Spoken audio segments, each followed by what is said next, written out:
What is up, guys? Team Feels here with another deck profile, and if you are a frequent watcher of the channel, you will recognize a lot of my salad lists that have popped up over time.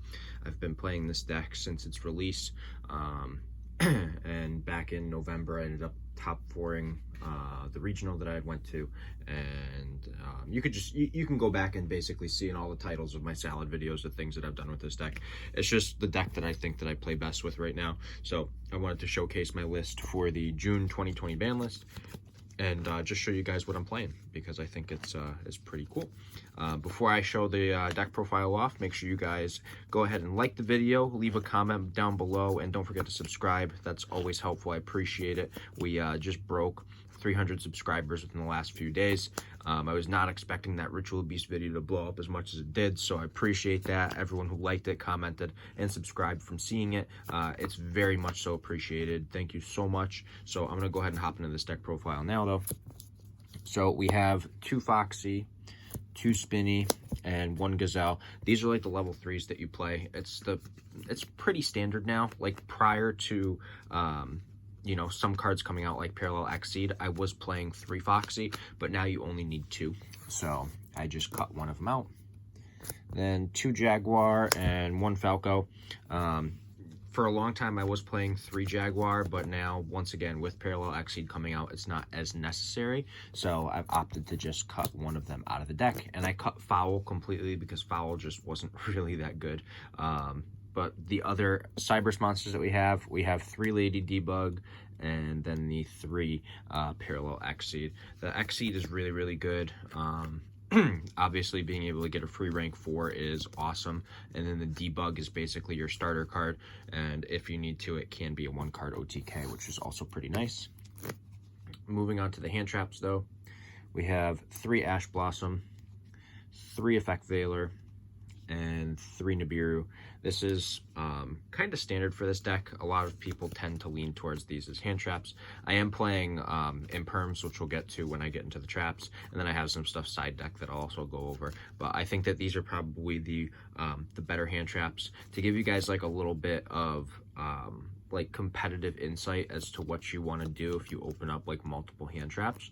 So typically you want to Nibiru your opponent first and keep like a Veiler Ash for afterwards, because if you know that you're going to Nibiru them, why are you going to cut them off beforehand?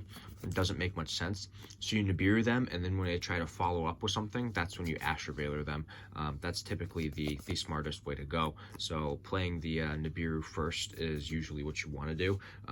It's just like the common stuff like that. Like that little stuff will help you in winning more games in the long run. So always Nibiru first, and then Ash or Veiler afterwards. Moving on to the spells, though, we have 3 Signet Mining. I opted to play 3 Will. So like when I get into, and you know, I'll just show you guys now because it's easier than showing you later. So with the Imperms, I'm only playing 2 because I have the Nibiru. If you feel like 3 Will is too much, you could pull 1 Will out and play the 3rd Imperm. But in this scenario, I'm just playing 2 Imperm and 3 Will, because I think playing 3 Soul Charge is really, really good. But yeah, that's just my opinion. You know, it's pretty solid. Then we play the Circle and the Sanctuary, which is the standard stuff. And then the last spell card that we have is Triple Desires. Card is just ridiculous in this deck. Being able to get that +2 in addition to everything that you're searching and whatnot is crazy. So definitely the Desires is worth it. Then I opt to play 2 Roar and 2 Rage. A lot of people will play like Gozen now or something like that. And like, don't get me wrong, Gozen's really good, but I want to see like my salad cards. They're just ridiculous. Having, you know, a Solemn Judgment basically, and then having like a Fire Lake of the Burning Abyss essentially. Like it's just, they're too good not to play. And as I showed before, the only other 2 cards are the Imperms for the traps, but I already showed those to you. Should be 40 or 41. I think it's 40 though. Moving on to the extra deck, however, we have triple Balinx. Balinx is just overall a solid card.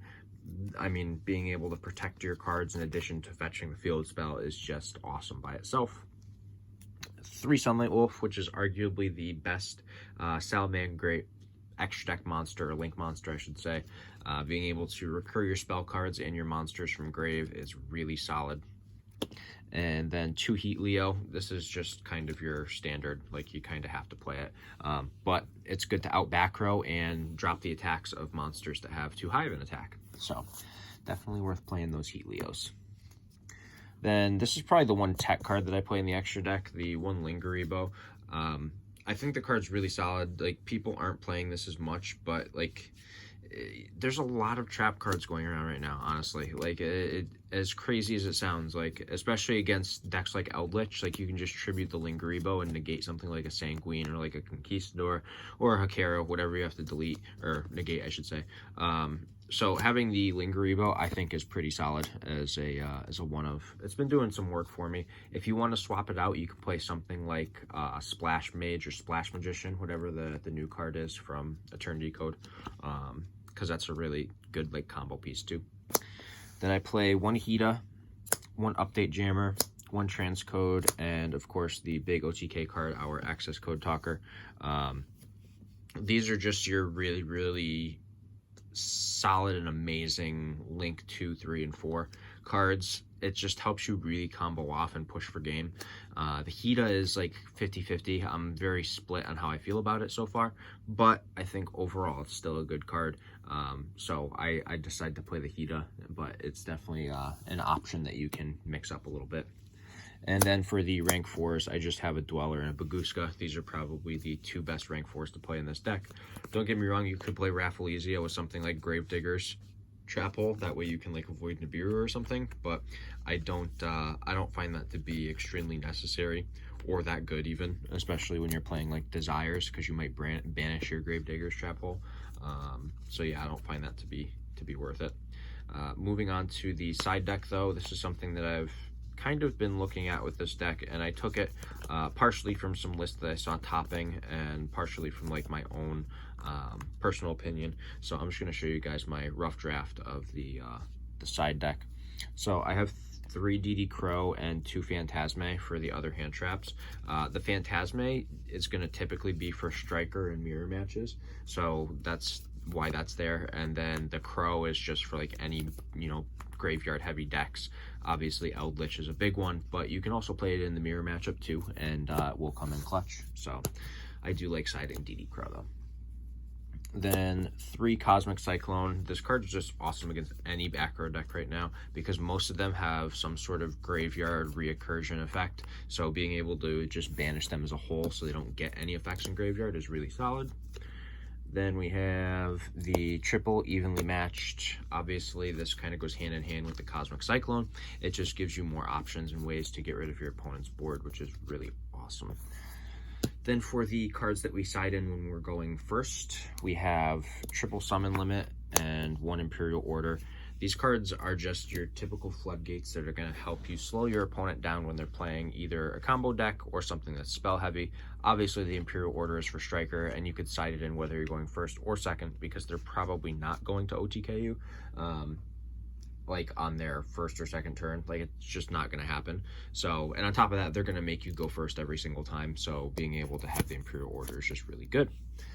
But that is the side deck that I have been toying around with, and I've been enjoying it already and testing because all of it is stuff that's either been proven to work or is things that will work because of the matchups that you're putting them in against. So that'll definitely help you out in the long run. But I hope you guys enjoyed the deck profile.